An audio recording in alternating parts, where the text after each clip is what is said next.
there, everybody. I'm Rachel, a school psychologist in Maryland, and you're watching School Psych Podcast. We are very excited tonight. I know weird times going on. I know that my district is gearing up for remote learning and remote counseling and things like that. So everybody is learning new things and kind of managing in this kind of new situation. Before we get started and introduce our guests, I wanted to mention that, so Tim McGyver, who is in charge of schoolpsych.com, and he does NASP-approved professional development, online webinars and whatnot. He's been on the podcast before. He's super awesome. He's like the Excel guru. So he's got all sorts of tutorials on how to manage caseloads and insert things into reports and whatnot quickly and efficiently with Excel.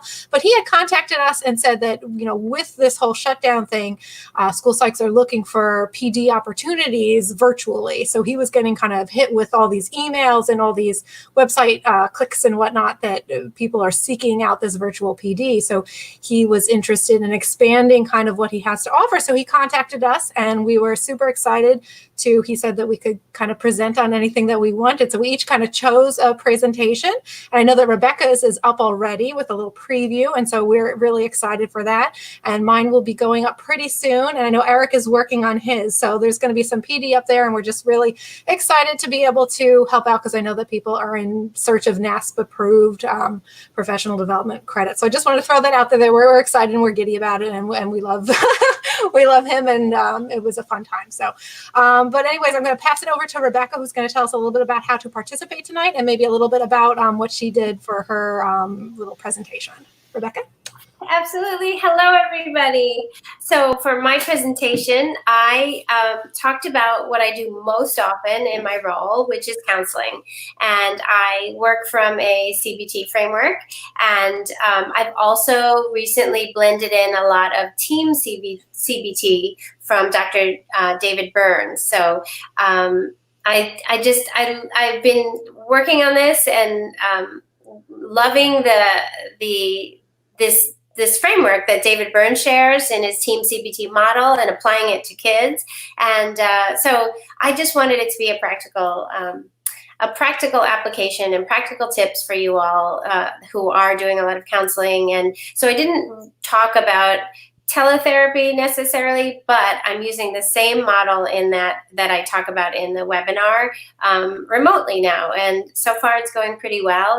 These are new legs that we all have under us that we're trying to strengthen. And I hope it's going well for all of you. And I think, our support of kids right now is probably even more important than it was when we were in school. So as is health psychology and thinking about these other connections between physical health and mental health and behavioral health and academic health. So I'm really excited to have our guest tonight. I saw her paper presentation at NASP 2019, and it was so impressive and so moving. I think about my students with life-threatening allergies and asthma often, just because they come up, these kids who have these severe allergies, whether they come up in terms of what they need in the classroom or in the cafeteria, but also just how they're feeling and when something happens and how I am able to support them. I personally have an allergy myself. I have a life-threatening allergy to buckwheat, which is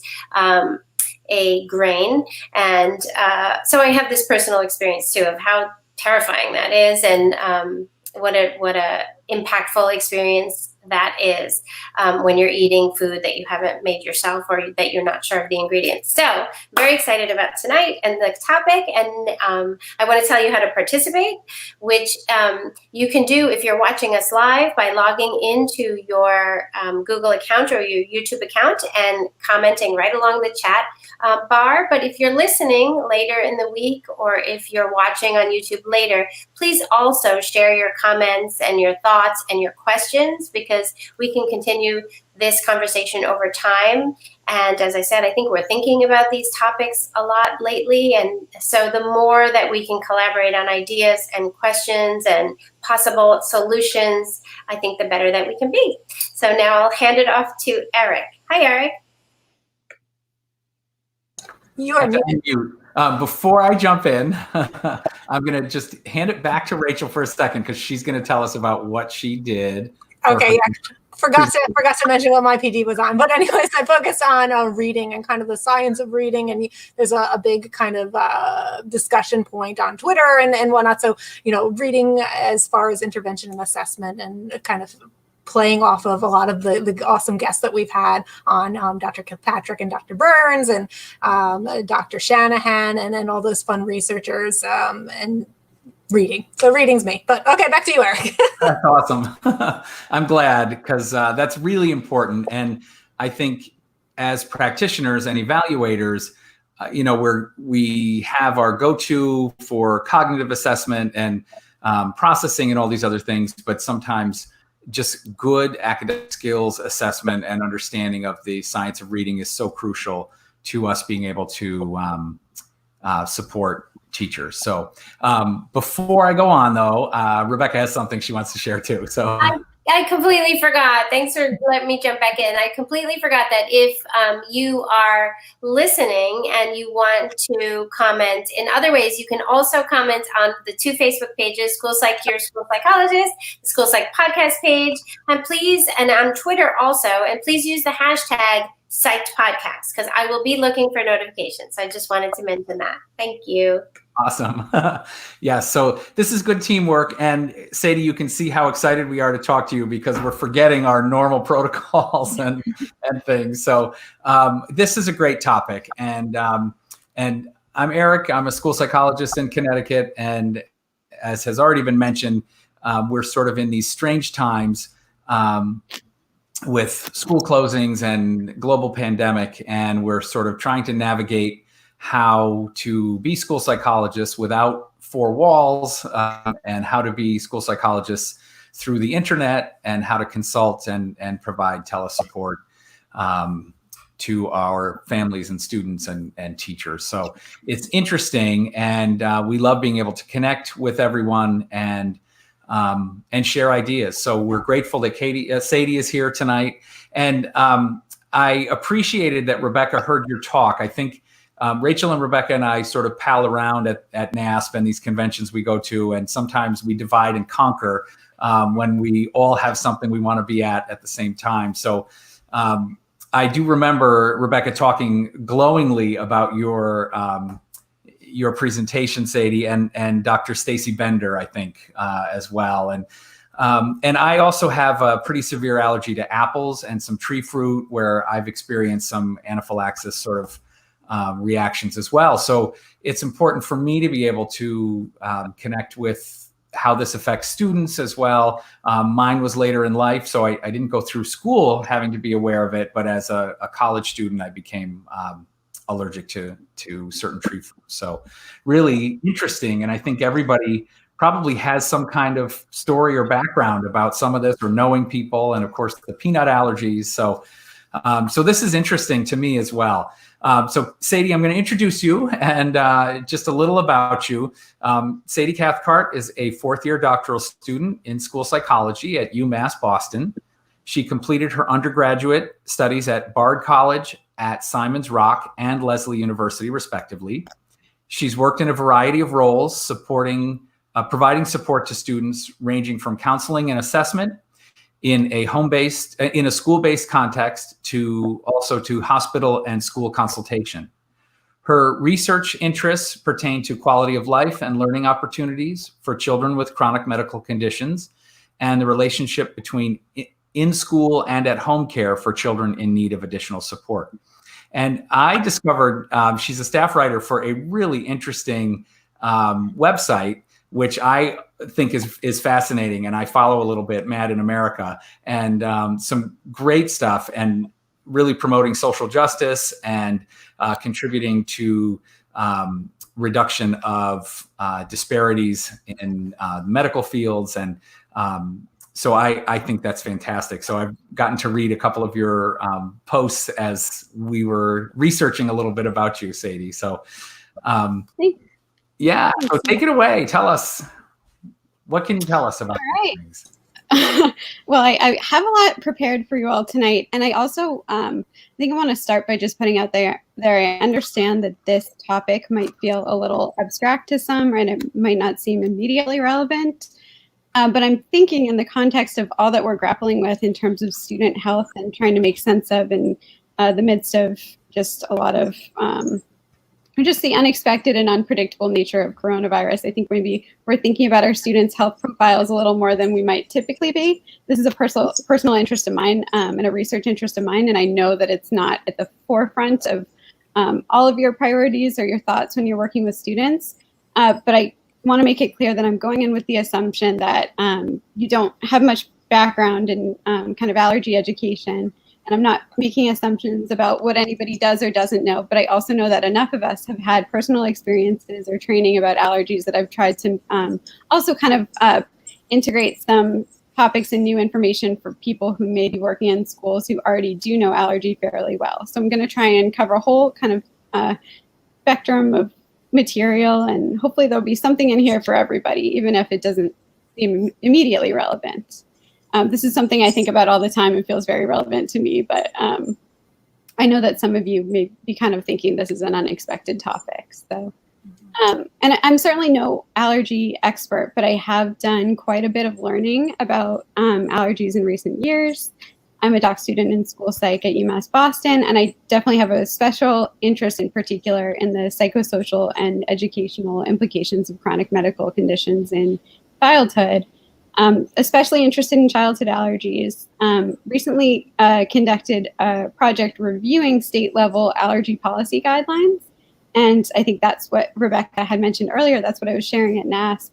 And I was working with Dr. Sadie Bender, who is a professor in my department, and also Kathleen Lee, a graduate student in my department. And I'm currently working on a dissertation project that's sort of having to evolve given all that's happening in schools. It's a work in progress. I had a concrete plan and we're having to shift things a bit like everything else just to kind of make space for all that's going on. But I'm going to be looking at kids' experiences of allergies in schools. And I love any opportunity to talk about these things and share some of what I've learned in recent years. Also want to emphasize, well, this is, a topic of great interest to me, something I spend hours learning about. I'm not a medical professional. And so if I say anything that kind of reminds you of your own school's policies, or if you think your school may be doing something that's kind of discrepant or different from what the recommendations seem to be, definitely consult your school nursing staff, talk to administrators, pediatricians, allergists, in matters concerning just changes to policies and health initiatives. So I don't want to recommend you make any changes, but I'm hoping you'll leave with some information that you might further pursue with administrators if you find that your school may be doing things that are a little different than what may be best for students with food allergies. So without further ado, this is my presentation. So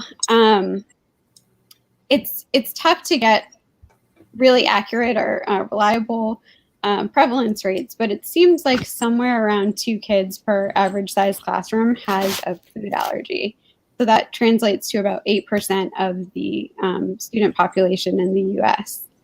And it's even harder to get global estimates just because the gold standard for assessment is just really monitored food allergy challenges in a hospital setting or in a clinical setting where a kid might go in and just kind of be exposed to a potential allergen, that have their symptoms gauged or have their kind of response gauged, and then that formal determination would be made. This process is approached a little differently internationally and even in different parts of the country, and so hard to get a picture of what's going on all across the world, but it does seem like allergies are on the rise, generally speaking.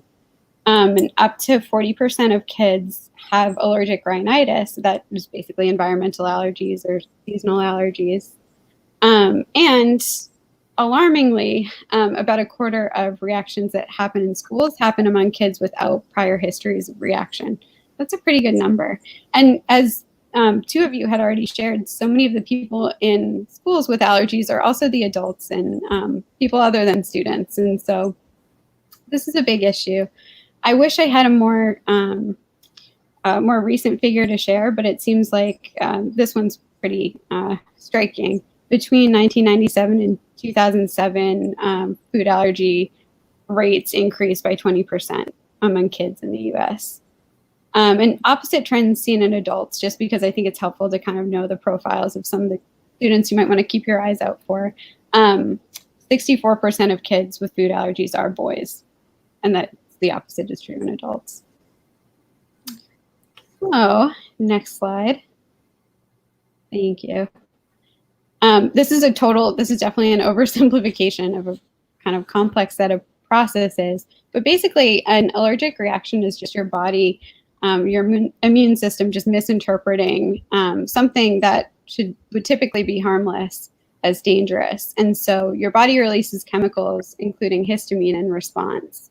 And allergen exposure can happen in a whole bunch of ways.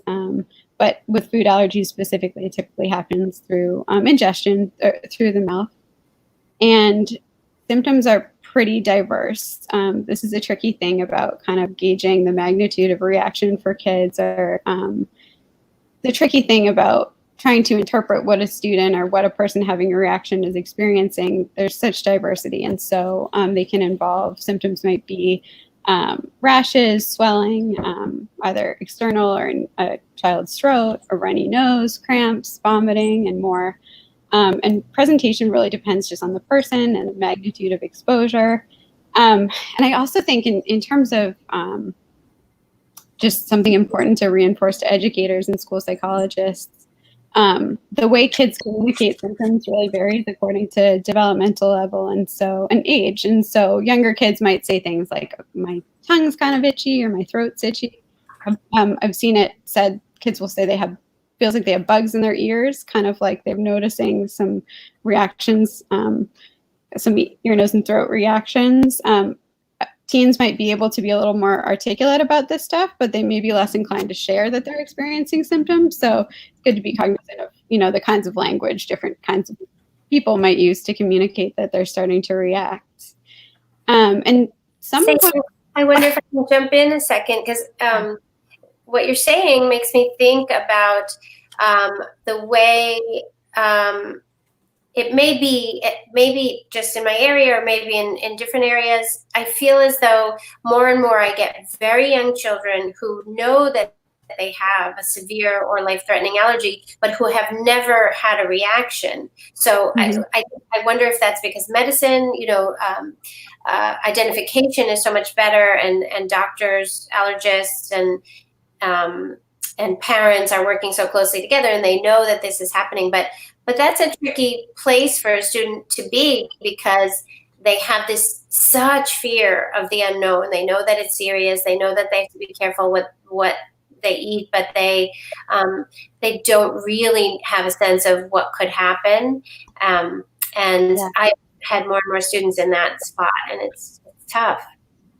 Yeah, 100%. So in addition to having food allergy emergency plans for kids with known food allergies, it's really good. And this is something I talk about ad nauseum, and by the end of this presentation, you'll felt like you had heard enough about, but school-wide allergy education is so important, because so many reactions do happen among kids who haven't experienced symptoms before.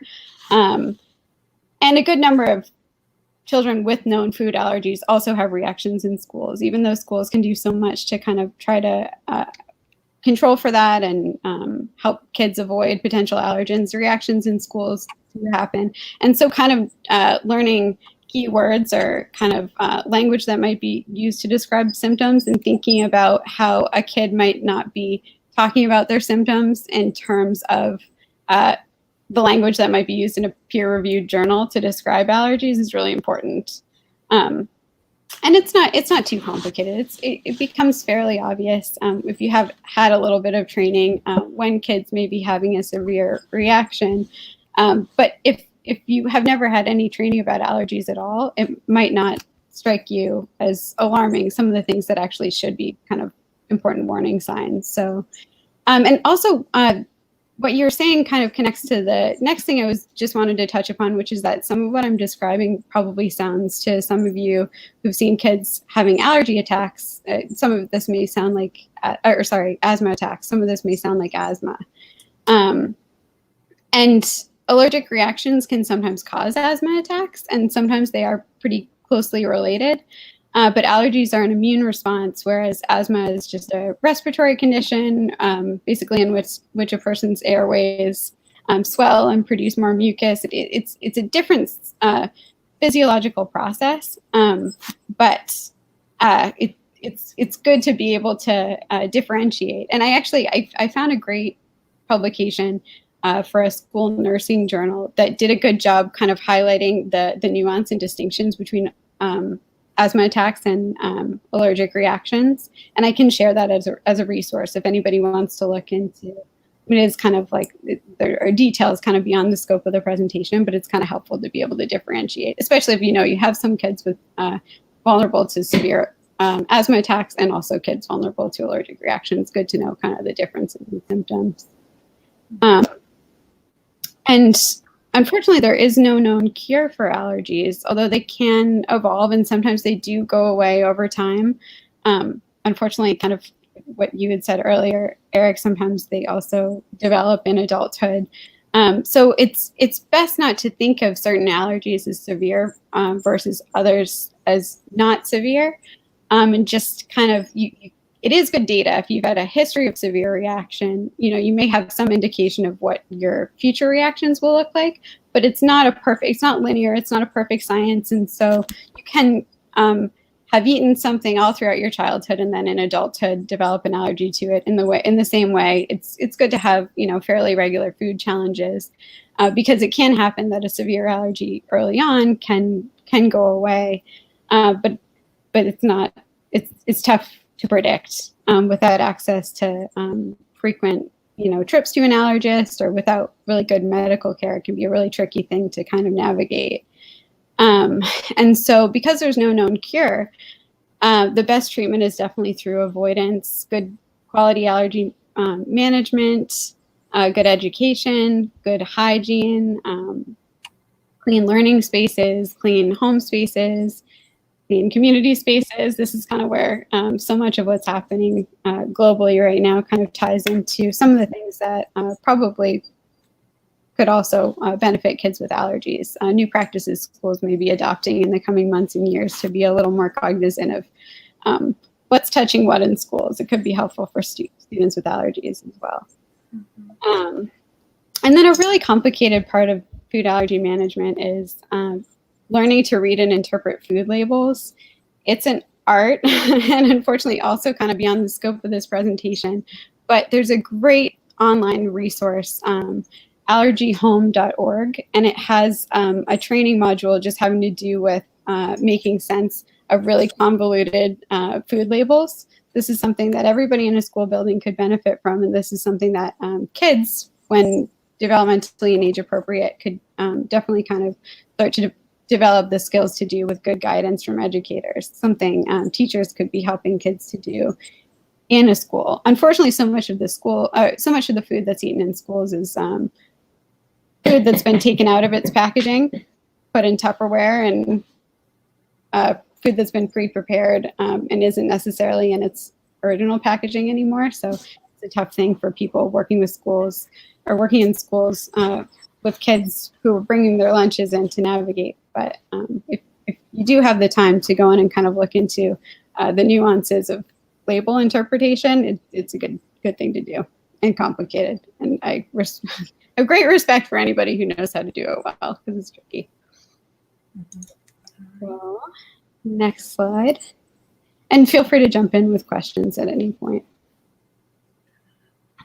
All right. My computer, there we go. So this is tricky because more than 170 different kinds of food have been reported to cause reactions in the US. I wonder, that feels like even an underestimate to me. I found that figure, but I think that's basically something I included just to illustrate that there's a whole variety of different kinds of foods that you can be allergic to. Sesame, for example, is one that's kind of emerging as something much more common than it had been 10 years ago, and something you hear a lot about that you may not have in recent years.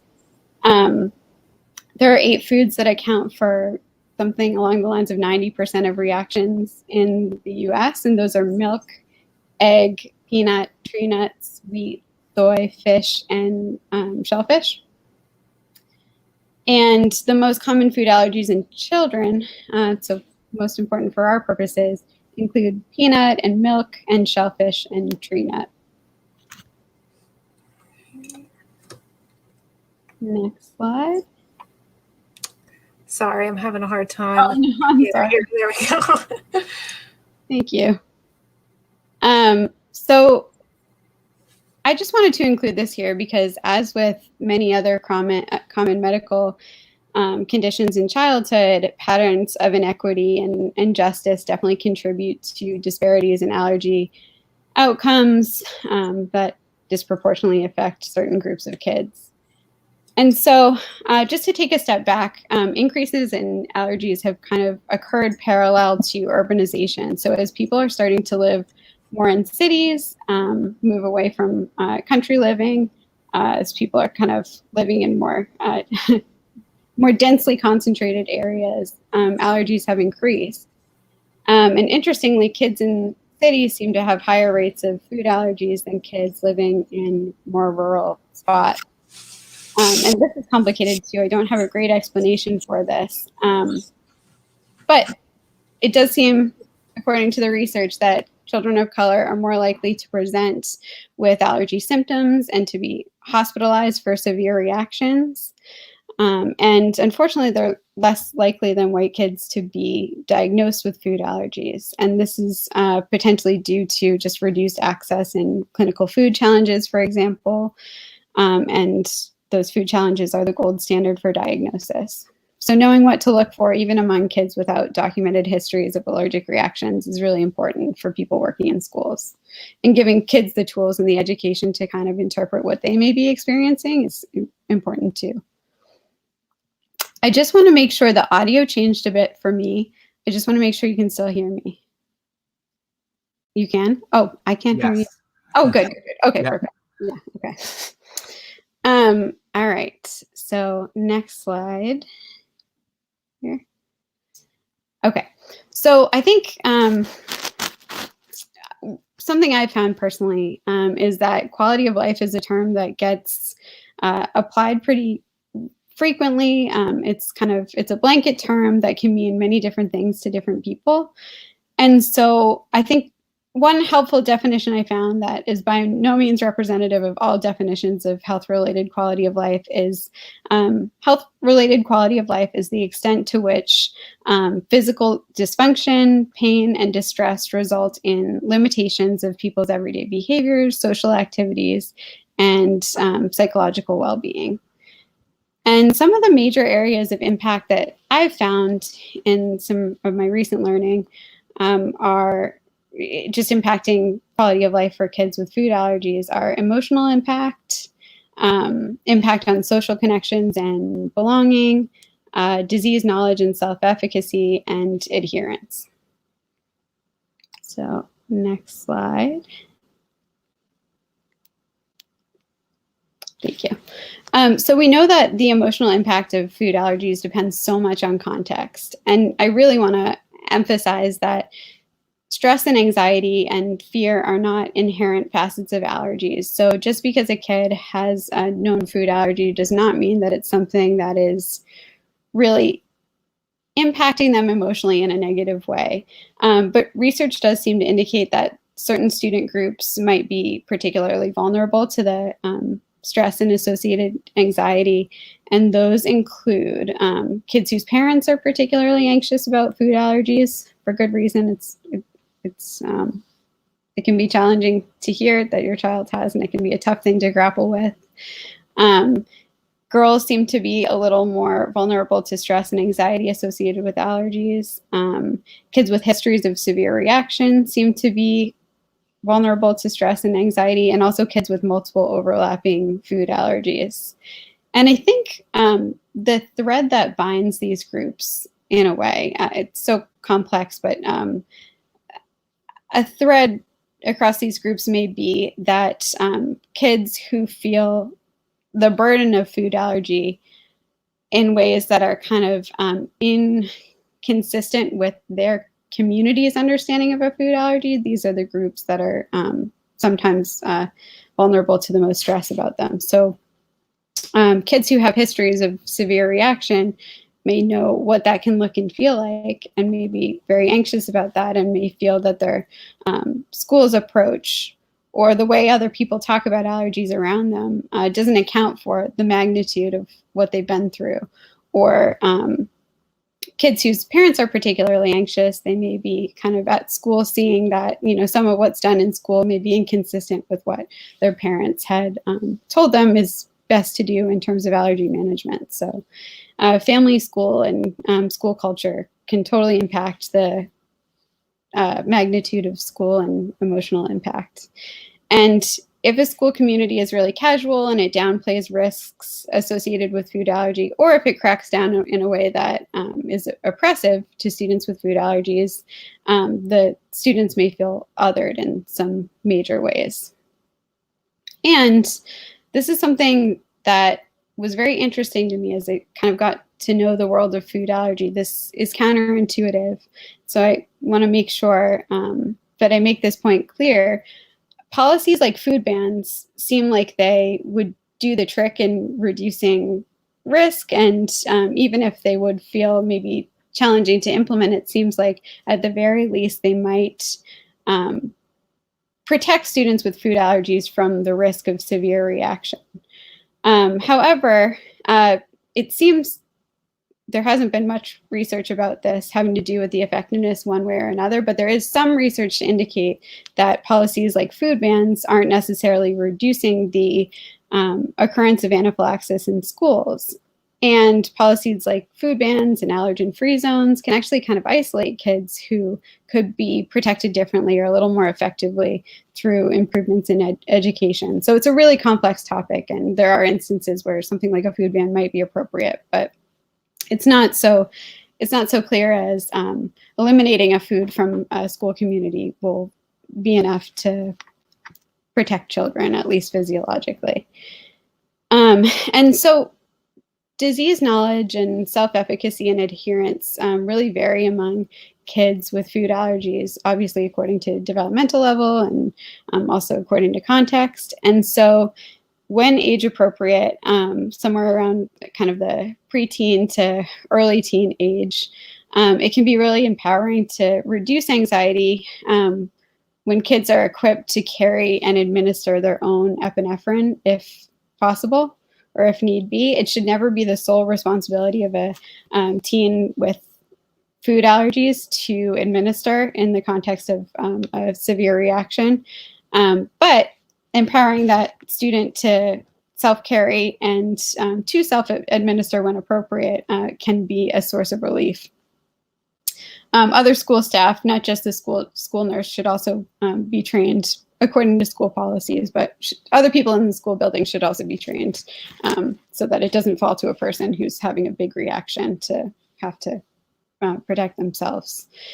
And so there's also been some interesting research to show that knowing more about allergies among certain age groups and certain groups of kids, knowing more about allergies can be a little bit anxiety provoking. And I think what that research might be picking up on, and this is an inference here, and this may not be true, but my theory is that when certain groups of kids know much more or have different access to different information than what their peers may know or what they may see their teachers doing, that can be a source of stress. I would wonder if better education across the board might mean that increased education among students with food allergies and everybody else might mean kind of a relief from that burden of knowledge. Yeah.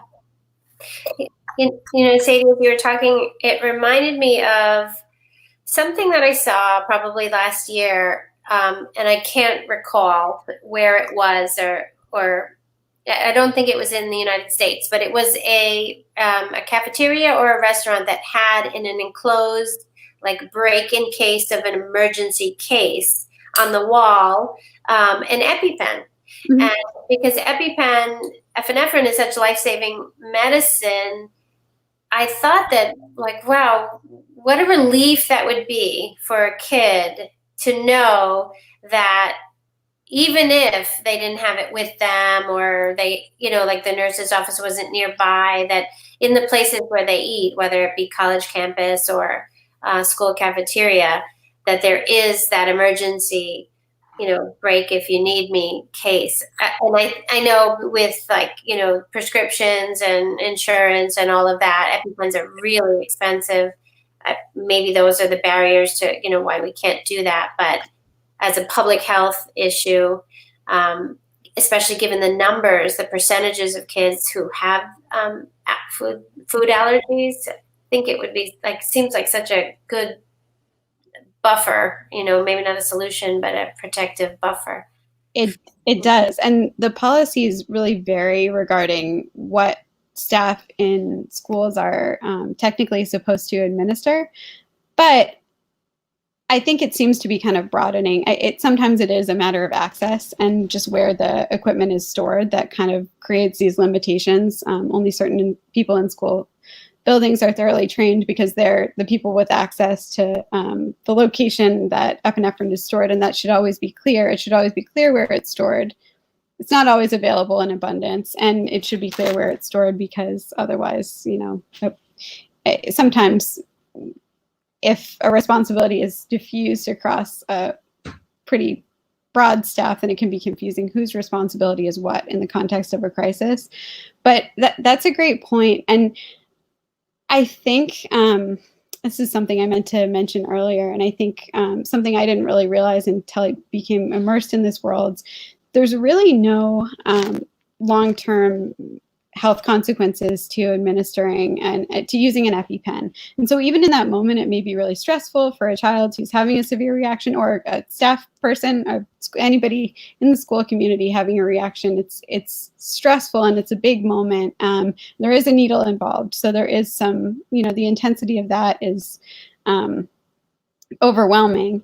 But even though, so when you use an EpiPen, you still want to follow up with emergency services and do what you can according to a child's just emergency plan that has been established, because sometimes symptoms kind of recur after a certain number of hours. So it is important to continue with follow-up, but it's safe. It's better to be safe than sorry just to administer if it's seeming like a child is having a severe reaction. Make sure it's sort of make sure you know a child's plan and that it's consistent. What's happening is consistent with what the plan is. But it seems like such a big thing, what in the scenario you're describing, breaking the glass, it seems like kind of there's an intensity to that moment too, if that's what's required to get in to access the material. That's intense, but you're not gonna hurt a child long term. Other than the unpleasant memory of it, it's a good thing. They are expensive too, though, so that's a great point. You want to use them sparingly because they're expensive and tough to access. So yes. So I'm gonna make sure. Where was I? I was kind of talking about shouldn't be the responsibility of a teen necessarily to administer, but and then just knowing more can be a bit. So okay, so I think we're ready for the next slide. And also, Sadie, I wonder if people have never used an EpiPen, just being familiar with how to do it and reading the instructions, talking with the school nurse, just like you said, in an emergency, having that protocol, here's the first person to go to, here's the second person, and does everybody know what to do? That's really important. It is. And I think there's something about it that feels major in a way that even if you've watched instructional videos, you can go on and you can find so many kind of good, helpful kind of tutorials on how to use an EpiPen or an AviQ. You can find resources, but there's something about kind of familiarizing yourself with the physical product and having the time and space to do that with kind of a more hands-on training that I think is valuable and not always an opportunity afforded to everybody in a school building. And I wish that were more available. And often nurses do a pretty spectacular job training in certain districts and schools. So often training is kind of teacher facing when it does exist, and sometimes the added support personnel in buildings, people who are there every day with regularity, who don't necessarily interact with all students, sometimes get kind of lost or overlooked in trainings. But I do think some of the allergy education initiatives that do exist do emphasize, at least on paper, at least from what you find in terms of reading up on what's available, there does seem to be an emphasis on creating opportunities to learn for bus drivers, lunch monitors, school psychologists, counselors, people who are paraprofessionals who sometimes get overlooked when teacher trainings are planned. It is important that I think it might reduce some of the anxiety staff may have about administering or stepping in if they are in a position where, according to a child's plan or according to the school plan for children without previous histories of allergies, so that when appropriate or where appropriate, they can feel comfortable with the materials they might be expected to use. These materials are treated as very special because they're expensive, but there are certainly training resources available. They're just not always relayed to teachers. Not everybody has the hands-on opportunities to interact with this stuff, even though I think just doing that kind of reduces the mystery and makes these really necessary opportunities for treatment more accessible. But yeah, so that's good. Basically, in summary, kids with food allergies have varying degrees of allergy knowledge and confidence. And a child's understanding of allergies and the way other students and school personnel treat allergies can be really different, and this can be stress-provoking sometimes. And based on familial contexts and histories of reaction in particular, kids with food allergies have differences in perceptions of risk. And teens with food allergies often kind of minimize the extent to which or the severity of their allergies.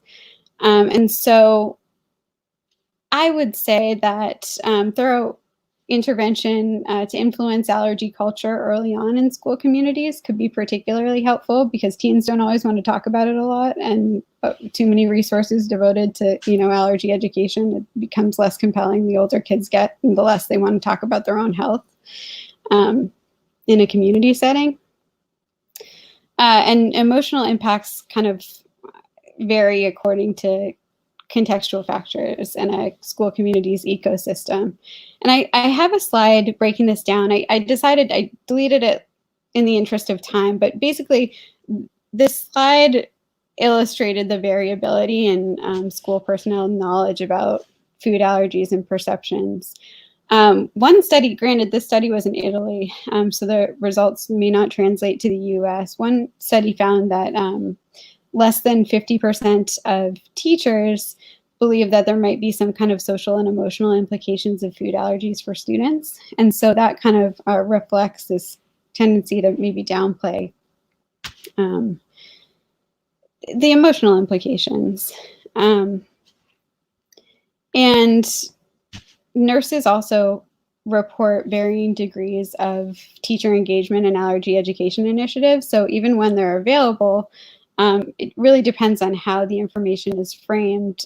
Some teachers may not be getting as much from the efforts that are being offered as they would if there were maybe more administrative buy-in, or different things may facilitate improvements in engagement among staff. Sorry, some technical difficulties. I'm working on getting back, I promise. All right, I can keep. Do you want the slides? Would it be better to have the slides so that everybody else can see too? We could kind of fill this time if anybody has any questions or ideas that this is bringing up. Yeah, I might be able to share them too, but in the meantime, I was just thinking about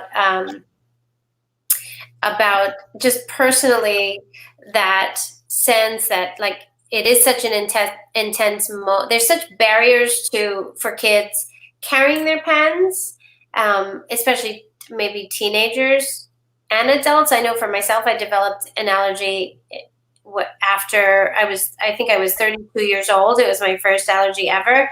And it took me 4 trips to the ER to finally recognize that I just can't go to a restaurant and eat, like it's so serious. And so it sounds so silly, but after the second, you'd think, okay, now maybe it would sink in. But I feel like for a person who's generally feels really confident in their health and in their sense of responsibility, taking care of themselves, the barrier is recognizing that this thing that is happening in you is not a mind over matter. 3 times I told myself I'm just going to breathe deeply and I'll be fine. This is not happening, And it took like a real strong override of that instinct to say, just take the pen and go to the ER. Just take the pen and go. Don't think about it. Just do it. And it makes me think of that would be another reason why, if the EpiPens were readily available, if there was a normalcy to it, that they were in the cafeteria, that okay, if you didn't have your pen, you just do that, and then you go seek medical treatment. The whole process after that is not very, usually, not very difficult or painful. It's to me,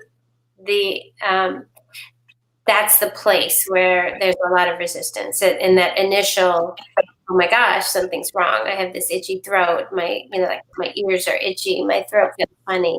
And those moments those are the most serious, and where we want to try to reach everybody with information and understanding.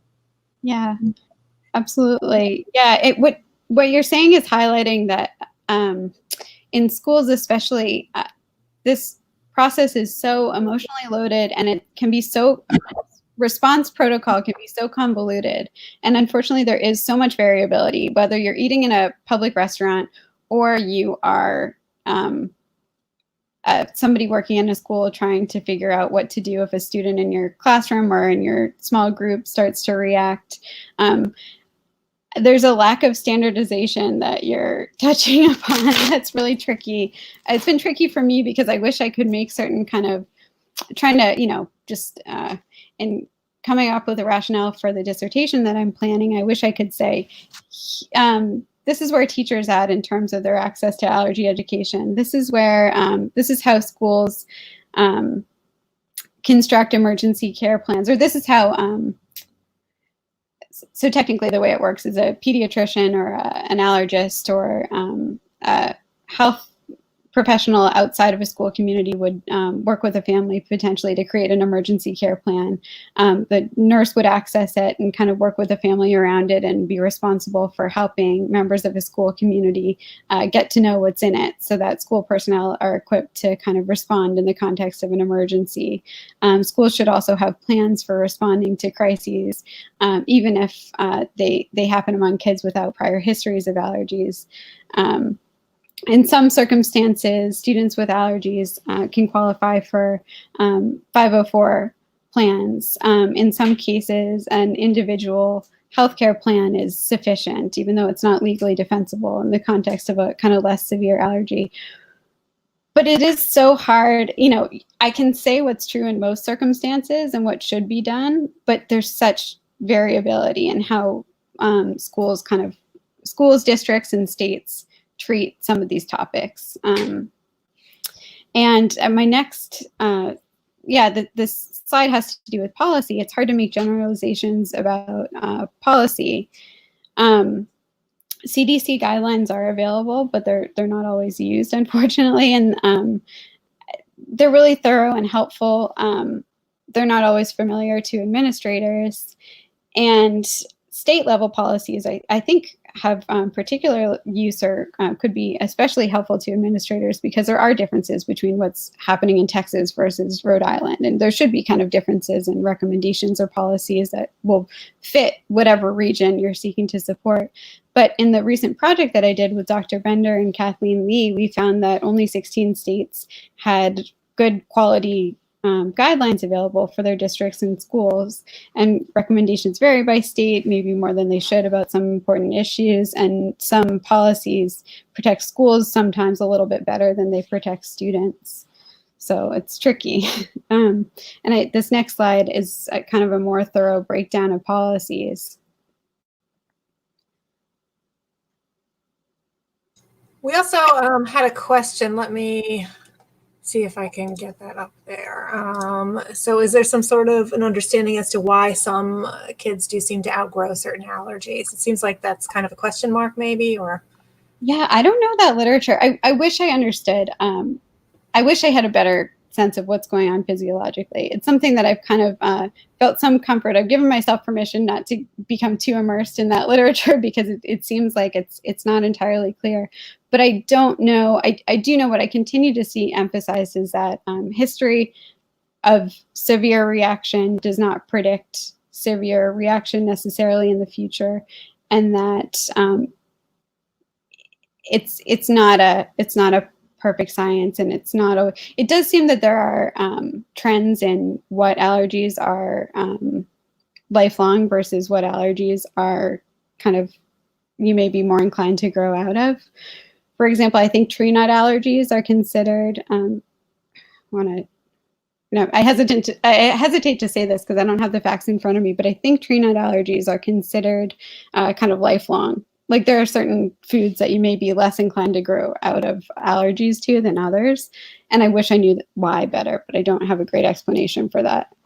There are a lot of theories. There's a lot of information available and a lot of people studying this pretty thoroughly. And there are people, actively working to find cures for food allergies. There are people who are trying to find solutions to some of the questions that remain, but I think that ambiguity and, will I grow out of this? Well, my brother did, could I as well? It's just hard because a lot of the time those answers aren't available, and the uncertainty of that can be really anxiety provoking. So,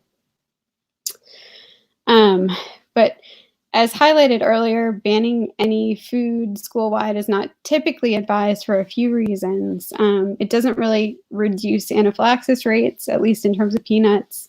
It can be pretty challenging to enforce. It can create a false sense of security. It can draw attention to certain students. And there are other reasons too.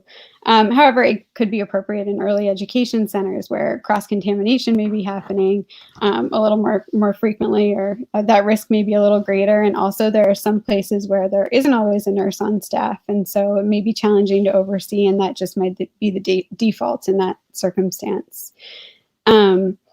Allergen-free zones are sometimes they're pretty popular alternative to food bans, and that would be kind of designated sections of a cafeteria or certain classrooms in which certain foods are banned, and determining how to maintain separate tables in which certain foods aren't allowed can be really tricky. It can prove challenging, but it's not impossible. It's tough to do though, and also balance with inclusivity. So something that can be done, but should be done with caution. And student education, for reasons I'm sure we're all here pretty aware of, can make a huge difference in prevention and response efforts. And it can reduce fear of the unknown, and it can kind of create a common language among students. And for a lot of the same reasons, in addition to good quality student education, school staff have responsibility for risk reduction and emergency response, and so staff education is so important. And unfortunately, I think with this one, a lot of sad stories of kind of anaphylaxis response gone wrong highlight the importance of student self-advocacy in the topic of food allergy, and having the ability to self-carry epinephrine when possible can be really helpful, not only in kind of keeping students safer, but also increasing their confidence and empowerment. And every state in the US does have legislation in place that allows students, when appropriate, with the appropriate consents, to carry their prescribed epinephrine at school, assuming that the appropriate channels are kind of pursued. And Snack-free celebrations, this is tricky. I was talking recently to a pediatric allergist who was saying that, you know, the way that we celebrate with food is very kind of ritual, and this is something that has a lot of kind of, a lot of adults have, there's kind of a nostalgia attached to food integrated into school celebrations. A lot of teachers and parents feel strongly that some of their best memories of school were of the celebrations that included food. But it does seem like having snack-free celebrations and alternatives can be protective of kids with food allergies, known food allergies, and kids without known food allergies who may have vulnerabilities that don't come up until a school celebration happens. And so how something like this is received in a school community or in a group of students has so much to do with how it's framed by teachers and school personnel. There's definitely kind of a social pressure, I feel, to have parties and things in school. I know in my daughter's daycare, it seems like they have a party every month. I mean, then there's the birthday parties of the kids, and then there's like fall celebration and spring celebration and all the holidays. And I just go in and there's mountains of food, and it's very unnecessary sometimes. With, you know, why do the 4-year-olds need all these cookies and pizza and stuff on a regular basis? But I think, like what you said, there's kind of this nostalgic appeal to, you know, I had parties and I enjoyed parties when I was a kid, or something along those. But yeah, gotcha. Interesting.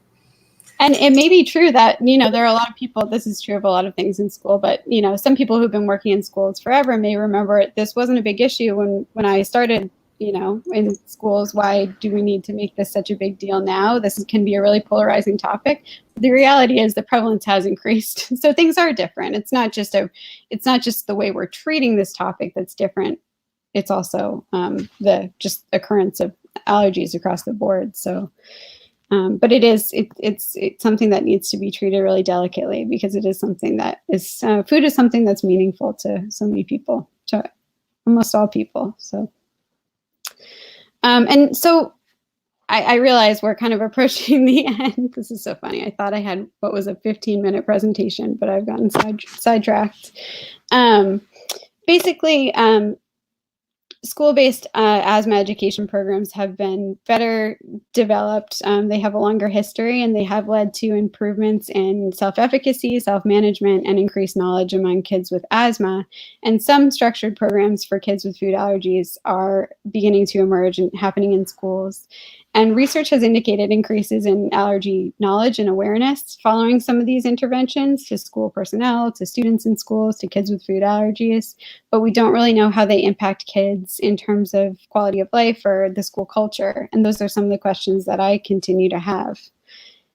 And so I want to wrap up with just a couple ideas of ways that school psychologists can kind of take some of these ideas and implement them, how they can integrate support of kids with food allergies or other chronic medical conditions into practice. So next slide. Oh, the slide's still working. I'm sorry that I'm going off of your computer and it's, okay, perfect. So basically, some suggestions I have that I think could be really helpful are just basically talking to school nursing staff about trends that they're noticing. Opening your door and creating that channel of communication with the school nurse can be really rewarding and helpful for students. Asking about students who come around frequently with chronic health concerns and highlight that your door is open to the nurse. Referrals from the nurse may happen in the same way. You can be a resource for the nurse, because you probably hear as well about some of the things that may pertain to the nurse that may not directly get translated to the nurse. And depending on age range of the students you support, offering to talk through differences and inclusion and diversity in large groups of students, I think that would have implications for students with food allergies. Getting involved with the school's health curriculum. So often that falls to a school nurse, and I think has a lot of relevance for school psychologists. And I think there are a lot of good opportunities there that sometimes go overlooked, just opportunities for collaboration. And then also just getting to know the food allergy research and education resources, the American Academy of Asthma, Allergy and Immunology resources, CDC resources. There's so much good material out there. It's just not always accessed in school communities and districts. There's a lot of school-facing resources available online. Connecting students who are struggling with interesting blogs by people who've navigated school with severe allergies. Just getting to know what's out there for students and parents can make a big difference. Then I have one more page with a few more recommendations. This is important, and I didn't want to exaggerate this in the presentation because I think the way bullying gets approached in research is a little, it's complicated. There's some research to indicate that around a third of kids with food allergies are teased about their food allergies or have been bullied about food allergies. And that may be true. You don't know if that means that, a comment has been made in proximity to a kid with food allergies that was felt offensive, but it wasn't, it wasn't necessarily bullying, but may have been experienced as kind of insulting and stress provoking and overwhelming. But basically, kids with food allergies may be more vulnerable to bullying about food allergies. And so if allergy-associated stress or bullying are on your radar, then these issues do have a place in major team meetings. And so make sure there is space in team meetings to just review profiles of students with chronic medical conditions, SST meetings, for example.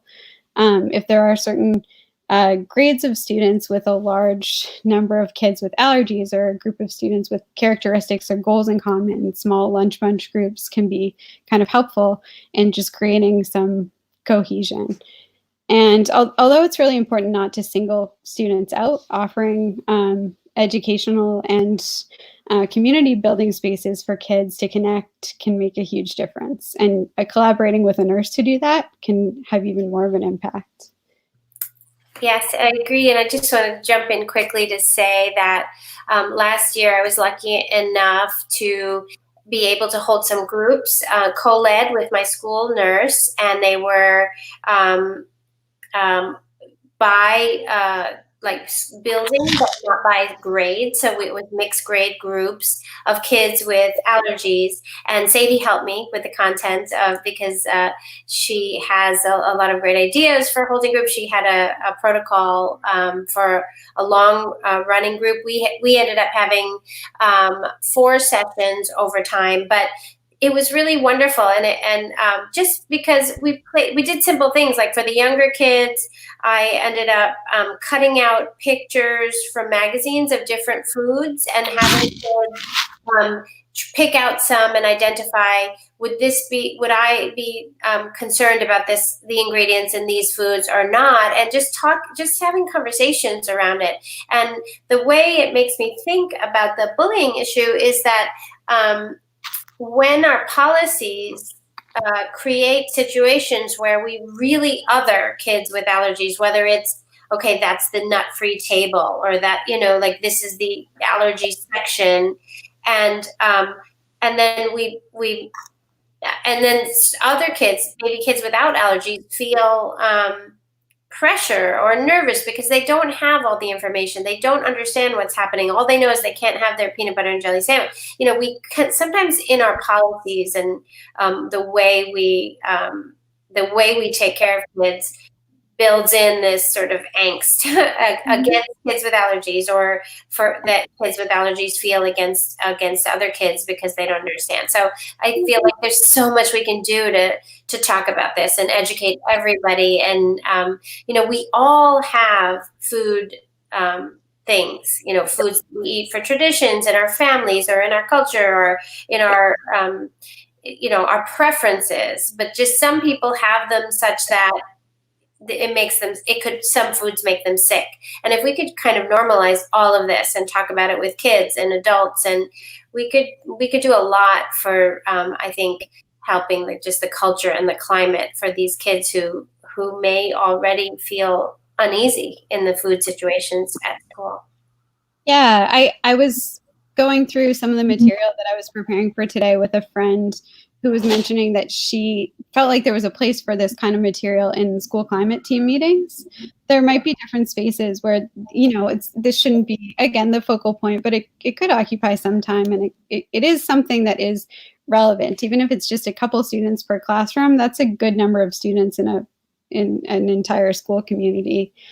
And being cognizant of language, this is something that may be life-threatening. We use that kind of language to describe food allergies, but it's also so common and also so manageable. There's so much that can be done if we can kind of create a common language in school communities and get on the same page. There are a lot of opportunities for kind of reducing some of the anxiety that surrounds the intensity of this topic. Absolutely. And maybe my last thought, I've been thinking about my kids with severe allergies a lot lately because of the current situation, the pandemic.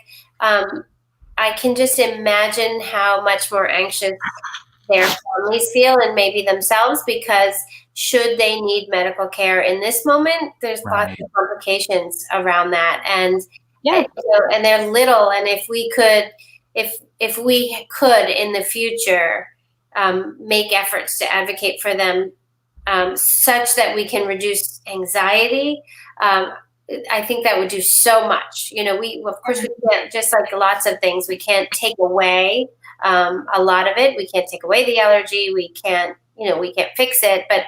But by having the conversations and by educating everybody, we can do so much. And Sadie, I so appreciated all the resources you shared.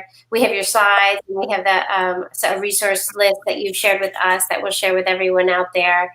But it's really helpful, and I so appreciate it, because I think about my kids with allergies and asthma often, especially these days.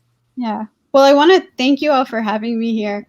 I want to thank my dissertation committee, because this is a group of people who, other than a pediatric allergist, Dr. Pistiner, who's part of the committee, everybody else on my committee doesn't have a particular interest in students with chronic medical conditions. And really, this wasn't on their radar before they started working with me. But Dr. Lindsay Fallon and Dr. Sadie Bender and Dr. Gonzalo Basagalupe, all at UMass, have gotten excited about this topic, and I think realized its relevance in ways that maybe they wouldn't have expected to before I started this project. But could I ask what got you interested initially? Was there something that kind of hooked you in, or do you have a person, or we're just? So I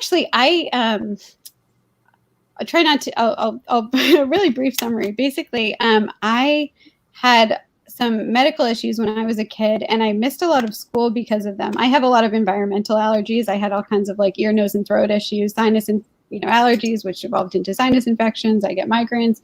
So I had some unusual health challenges that were, fortunately, I had parents who really supported me in learning from home. I had a lot of absences, and unfortunately, there aren't so many great built-in resources for kids learning from home who miss a lot of school. Sometimes it feels like you're having to kind of piece a puzzle together based on what's available in your area, or what the medical professionals on your team are recommending based on what they've heard other people. It's not clear exactly what to do, and I have parents who help me navigate that. But then I have a younger brother too with an immune deficiency, and also some major food allergies, and watching my parents kind of navigate what that meant for him in school has kind of made me realize that so much of this is more complicated than it's complicated for good reason, but maybe more complicated than it needs to be. So I'm hoping to kind of smooth over some of the bumps that exist in schools that make this challenging for families, kids, and people working. Awesome. And I know that, you mentioned difficulties with kids that are missing a lot of school and whatnot, and this makes me think about what we're all going through now. And my hope is that maybe school systems will learn a little bit something from this, and will be ready and maybe implement some more remote kind of distance learning type of things, and work out the kinks of that. So that would be good. There's nothing about this that's exciting or inspiring. I mean, so much, this is so disturbing, but at the same time, I'm wondering too if this will mean long-term better opportunities to learn from home for kids who are kept from school for a whole variety of reasons. So. Yep. That's a good thought. And I really appreciate just your comments about sort of normalizing kids' experiences so that they're not feeling ashamed or not feeling pressured, or that's so important because we have so many kids dealing with so many issues. And, if we can make this easier, I think one of the comments, a mom who's also a school psychologist said, just helping their child with resilience through this has been so important. Yeah. And it's something I didn't include in the slides, but it is important to acknowledge is there are so many kind of bright spots and areas of strength for kids with the added responsibility of negotiating allergy in school. Or, there are pockets of knowledge that exist for kids with unique health profiles that don't necessarily exist for the general population. So, yeah. I just want to throw in one funny story. Rebecca may remember this. We were at Summer NASP in Hartford last year in July, and we went out to eat with probably, I don't know, close to a dozen school psychologists, Lisa Kelly Vance, Matt Burns, Erica Lemke. So all of these. Make me jealous. All these name drops. Sorry, Rachel. But as we were eating, the entire table started talking about food allergies. And before long, there were, I don't know how many EpiPens out on the table where people saying, yeah, I can't order that. And I'll sit over here if you order that.